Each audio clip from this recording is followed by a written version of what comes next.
Sino ang may karapatan sa pensyon ng namatay? Yung hiniwalay ang asawa, pero kasal o ang pangalawang pamilya? Parang naitanong na ito, no? Or something similar to that, no? Definitely, wala pong ano dito ha, walang question at walang ambiguity ang batas para tayo ay maguluhan. Definitely po, ang asawang pinakasalan, kahit sila po ay hiwalay na, meaning hindi na sila nagsasama ha, or halimbawa kagaya nung katanungan kanina, sila ay legally separated.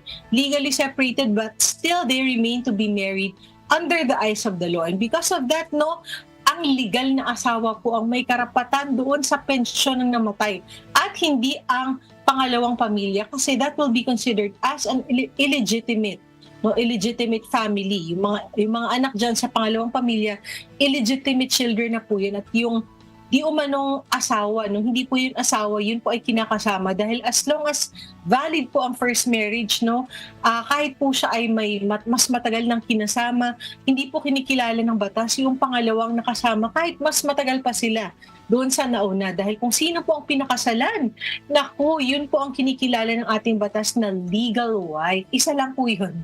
Isa lang po, no? So again, like I said, no, unless walang visa po ng ating korte by a petition for annulment or declaration of nullity of marriage, yung previous marriage, ang pangalawang kinakasama niyo po ay mananatili pong common law spouse. And because of that, wala po silang karapatang magmana at magmay-ari ng inyong property, at definitely, wala po silang karapatan na kumuha ng inyong pensyon. So that right remains to be with the legal wife and yung legitimate family. Bakit po ha, ika nga mga kasambahay, bakit po ganun?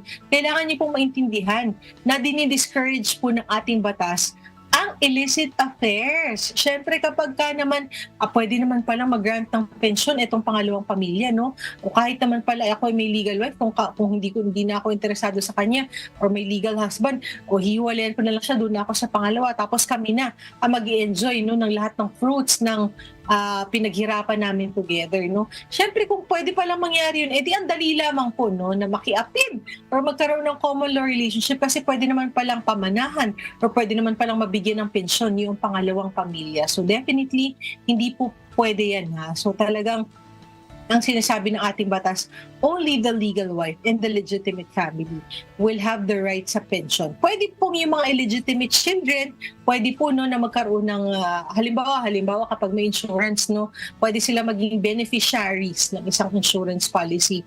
But definitely yung common law spouse o yung sinasabi niyong pangalawang asawa, no, ay prohibited po. Prohibited. Even for donation, no, prohibited po sila kapag halimbawa yung mauna ng isang tao at magdo-donate siya doon sa kanyang common law spouse, that is a prohibited donation.